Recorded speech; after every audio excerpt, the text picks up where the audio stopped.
Hello everyone. आज हम लोग क्लास 9 के लिए देखेंगे क्या खाद्य संसाधन और पौधे, है ना।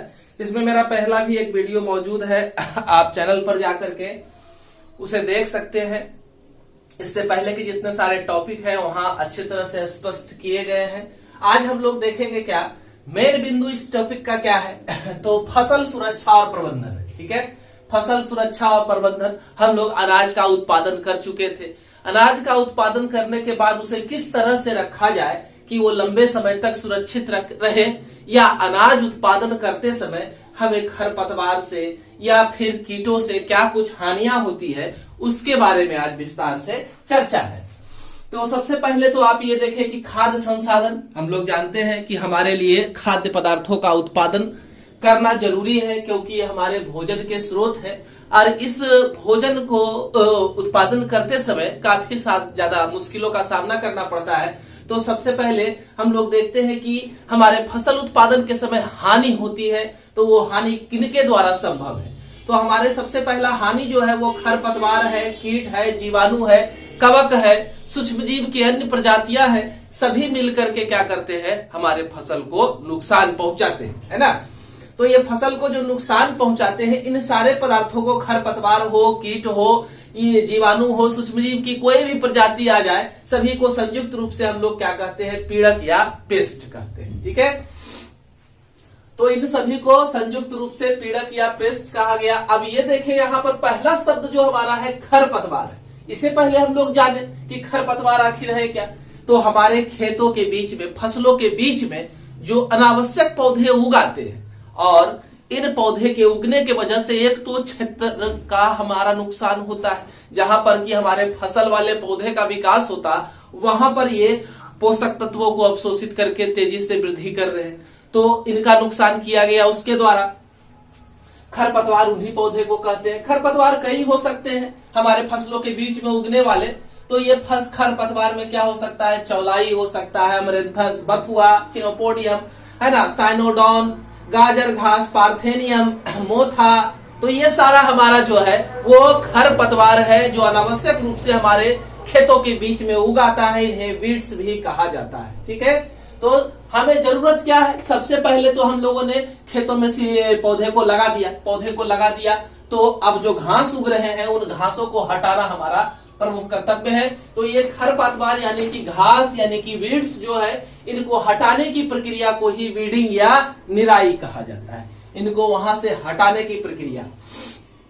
तो वीडिंग को हम लोग कैसे कर सकते हैं, सिंपली आप लोगों को लग रहा है कि गए हाथ से सारे पौधे को उखाड़ लिए, तो एक तो तरीका है कि हाथों से उखाड़ लिए। इसके अलावा और भी यांत्रिक विधियां हैं जिसके द्वारा हम लोग इसे क्या कर सकते हैं, उखाड़ सकते हैं। तो यांत्रिक विधियां में पांचा, फावड़ा, खुरपी, ये सब का उपयोग करके हम लोग क्या कर सकते हैं, उनको वहां से उखाड़ सकते हैं। अगर बार बार हमारे फसलों के बीच में यही समस्या आ रही है कि वहां पर खरपतवार काफी ज्यादा मात्रा में उग रहे हैं, तो हम लोग अंतर फसल तकनीक का प्रयोग कर सकते हैं, फसल चक्रण तकनीक का प्रयोग कर सकते हैं। फसल चक्रण तकनीक में बार बार फसलों को बदा करके लगाना, इसी तरह से अंतर फसल तकनीक, हम इसके लिए विस्तार से चर्चा कर चुके हैं अपने पिछले वीडियो में। आप हमारे चैनल को सब्सक्राइब करके हमारे पिछले वीडियो को आप आसानी से देख सकते हैं।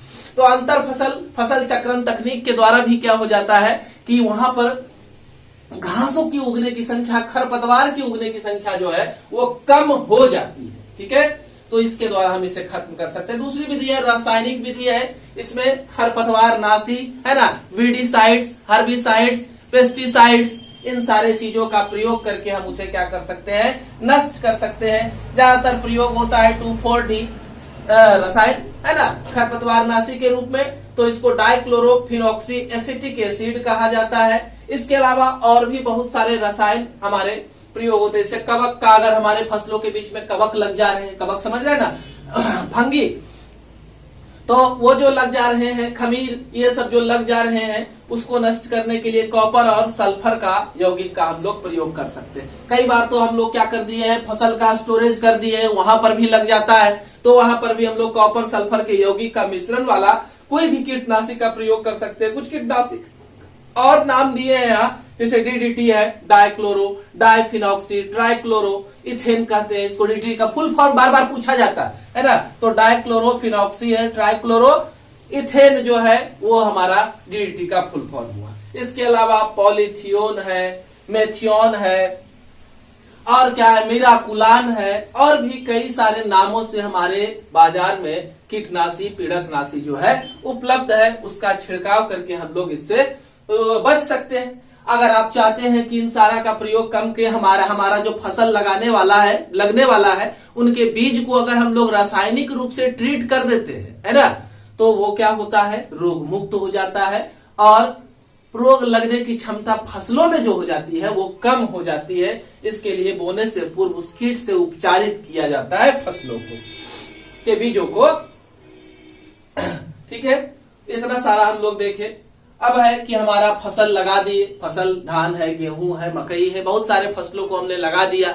अब क्या देखते हैं कि फसल लगा हुआ है, उसी बीच में जो है कई रोग उसके ऊपर आगमन कर देते हैं। रोग उत्पन्न करने वाले रोगाणु, है ना, जैसे सूक्ष्म जीव, जीवाणु, वायरस हो गया, कवक हो गया, ये सब की प्रजातियां जो है वो हमारे इनको नुकसान पहुंचाती है और हमारी उत्पादन क्षमता जो है वो क्या हो जाती है, घट जाती है ना।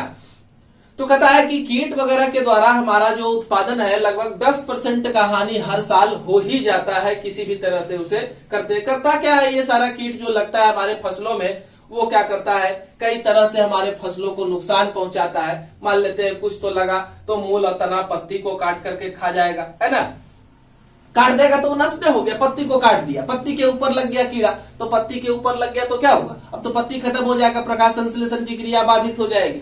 अब प्रकाश संश्लेषण की क्रिया अगर बाधित हो जाएगी तो पौधा का विकास कैसे होगा, है ना।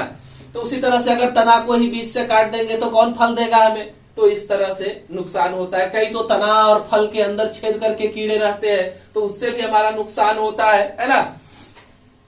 और कई सारे कीड़े ऐसे होते हैं जो हमारे तना के रस को ही चूस लेते हैं, जिससे तना कमजोर पड़ जाता है और वो नष्ट हो जाता है। धान में ब्लास्ट बीमारी है, प्रध्वंस है, या गंधी बग कीट के द्वारा लगता है, टिड्डा लग जाता है, वही ग्रास ऊपर लटक जाता है और सारा पत्तियों को खा जाता है। ब्रिंग हो गया, नया तना पत्ती जो भी बनता है उसको खा जाता है। तो इस तरह से हमारा नुकसान हम लोग देखें कि पौधा को किस तरह से नुकसान होगा, फसल का नुकसान किस तरह से होगा। मान लेते हैं हम लोगों ने बहुत सारा कीड़कनाशी पीड़कनाशी खाद उर्वरक का प्रयोग किया, हमारी उत्पादन क्षमता काफी अच्छी हो गई, है ना, काफी अच्छी हो गई। तो लेकिन एक हानि है कि अगर हम लगातार कीटनाशी या पीड़कनाशी का प्रयोग करते हैं तो एक शब्द उसके लिए आता है जैव आवर्धन। लगातार कि अगर हम लोग रसायनों का प्रयोग करते हैं तो रसायन क्या होगा, पहले तो फल पौधे उसको अवशोषित करेंगे, पौधे के द्वारा वो उनके बीजों में फलों में चला जाएगा। दूसरा चीज है मिट्टी भी उसको अवशोषित करेगी तो मिट्टी प्रदूषित होगी रसायनों से। अब ये जो रसायन है हमारे शरीर में पहुंचेगा भोजन के द्वारा, तो जब हमारे शरीर में ये भोजन के द्वारा पहुंचता है तो गड़बड़ी बड़ी करता है ना। करता क्या है कि ये रसायन जैसे मान लेते हैं 0.1 ग्राम हमारे अंदर गया, तो हमारे अंदर 0.1 ग्राम जाने के बाद तो इसकी मात्रा और हमारे अंदर कम होनी चाहिए थी, है ना। पौधा अवशोषित किया, मान लेते हैं 0.1 ग्राम, तो हमारे अंदर इसको कम होना चाहिए था, लेकिन होता उल्टा है ना। जैसे जैसे ये रसायन एक पोषी स्तर से दूसरे पोषी स्तर में पहुंचते हैं तो इनकी मात्रा घटने के बजाय कई गुना बढ़ते जाती है, निश्चित अनुपात में इनकी मात्रा बढ़ती जाती है। तो यूं कह सकते हैं जैव आवर्धन को आप परिभाषित करें तो जब कोई हानिकारक कीटनाशी या पीड़कनाशी एक पोषी स्तर से दूसरे पोषी स्तर में पहुंचता है तो इसकी मात्रा अनिश्चित अनुपात में लगातार अगले पोषी स्तर में बढ़ती जाती है और इस प्रक्रिया को ही क्या कहा जाता है, जैव आवर्धन कहते हैं, है ना। तो जैव आवर्धन के द्वारा हमें काफी नुकसान हुआ। होता क्या है, क्या होगा, रसायन चला गया हमारे शरीर के अंदर तो हमारे शरीर के अंदर अगर ये रसायन जाता है तो हमारे अंगों की कार्य क्षमता धीरे धीरे घटती जाती है और जिससे हमारी औसत आयु पर फर्क पड़ेगा, है ना। तो ये हम लोग देखें जो भी है हम लोग प्रयोग तो कर ही रहे हैं, हमारी उत्पादन क्षमता को बढ़ाना है तो हम लोग लगातार इसका प्रयोग कर ही रहे हैं। सरकार के ऊपर से आदेश आया है तो देख रहे हैं अभी खाद वगैरह का थोड़ा सा जो है वो किल्लत है। कारण क्या है कि सरकार चाह रही है कि अब हम लोग कार्बनिक खेती की ओर मुड़े, है ना। ज्यादातर हम लोग हरे खाद का प्रयोग करें जिससे कि इन रसायनों की मात्रा कम हो, हमारा जीवन स्तर थोड़ा अच्छा हो। तो इसके लिए सरकार सख्त हो रही है, हमें भी इस पर ध्यान देना है कि हमें इन तरह के पदार्थों का प्रयोग कम से कम करना है। जैसे आप कहिएगा कि खरपतवार नाशी का अगर हम नहीं प्रयोग करेंगे तो हमारा तो सारा फसल को कीड़ा खा जाएगा, तो हम कैसे बचाएं उसको? तो उसको बचाने का तरीका है कि नीम की पत्ती का छिड़काव का घोल बना लीजिए और उसको छिड़काव कर दीजिए, तो क्या हो जाएगा कि वह भी कीड़ों को मार ही देता है। अब क्या है कि और भी क्या है, जैसे कोई कीड़ा लग गया है तो हम जानते हैं कि इस संसार में हर एक जीव दूसरे जीव पर क्या है, आश्रित है। तो आश्रित है तो इस कीड़ा को वो कीड़ा खाता होगा, तो वो कीड़ा को ला करके हम यहाँ छोड़ देंगे तो उसका स्वतः भक्षण कर लेगा, हमको किसी भी तरह का रसायन डालने का जरूरत नहीं पड़ेगा, है ना। तो इस तरह से भी हम लोग क्या कर सकते हैं, बचाव कर सकते हैं, है ना। तो ये तरीका हमारा जो है अच्छा है, कारगर है, बढ़िया है। दूसरे पोषक स्तर को भोजन भी मिल गया और हमारे फसल को कोई नुकसान भी नहीं हुआ, हमारे अंदर भी कोई हानिकारक रसायन पहुंचा नहीं। ठीक है, अब हो गया, अब उपज हमारा हो गया, है ना। उपज हो जाने के बाद जरूरत है कि हम लोगों ने फसल को खेत से लाया। खेत से लाने के बाद क्या है कि अनाज का भंडारण अच्छे तरीके से जरूरी है। खेत से लाने के बाद हमारे अनाज के अंदर, सूखे अनाज के अंदर नमी की मात्रा 14% के अंदर होनी चाहिए। 14% के अंदर अगर नमी की मात्रा रहेगी और तब उसको अगर हम संरक्षित करेंगे तो वह लंबे समय तक क्या रहेगा, बिना खराब हुए संरक्षित रहेगा। ठीक है, पहला पॉइंट तो हो गया कि उसके अंदर नमी की मात्रा को हमको मिनिमम कर देना, यानी अच्छे तरह से सुखा देना, है ना। अब दूसरा है कि जहां रखना है, अगर 2-4 बोरी तो कहीं रख देते हैं, लेकिन टनों में है तब उसके लिए एक सुरक्षित भंडार गृह की आवश्यकता होती है। भंडार गृह कैसा होना चाहिए, तो नमी प्रतिरोधी होना चाहिए। वहां नमी की मात्रा बिल्कुल नहीं होनी चाहिए, है ना, कम से कम होनी चाहिए। अनाजों का कांटेक्ट, हमारा जो अनाज हम रखने वाले हैं उसे जूट के बोरे में रखें, प्लास्टिक के बोरे में न रखें। अब प्लास्टिक के बोरे में रखने से क्या घाटा है, तो प्लास्टिक के बोरे में क्या होता है कि जो अनाज के अंदर थोड़ी बहुत एकाध दाना जो है नमी को रख रहा है, तो वो नमी को रखेगा तो वहां फंगस लगेगा, कवक लगेगा, तो पूरे बोरे को जो है वो खराब कर देगा, क्योंकि नमी बाहर नहीं निकल सकता है। जूट के बोरे में क्या होगा कि नमी जो है बाह्य वातावरण में बाहर निकल जाएगा, तो हमारा अनाज जो है अंदर जो है वो क्या रहेगा, सुरक्षित रहेगा। तो इस तरह से हम लोग क्या कर सकते हैं, भंडार गृह में अनाज को जमीन से दूरी बना करके रखें। दूसरा चीज है कि फ्यूमिगेशन करना है भंडार गृह में। फ्यूमिगेशन का मतलब क्या हुआ, फ्यूमिगेशन का मतलब हुआ कि रसायन का धुएं के रूप में पूरे कमरे में क्या कर देना है, छिड़काव कर देना है, जिससे जो भी कवक, कीटनाशक, जीवाणु, सूक्ष्म जीव रहेगा वो सब जो है मर जाएगा, है ना। तो अब वहां पर बीमारी लगने की संभावना क्या हो जाएगी, काफी कम हो जाएगी, है ना। तो ये तरीका है एक, तो पहला हो गया फ्यूमिगेशन कर देंगे। उसके बाद अनाज को जब रखेंगे तो रखते समय क्या होगा, दो जो हमारा लाइन बनेगा बोरे वाला, उस लाइन के बीच में क्या होना चाहिए, गैप होना चाहिए, है ना।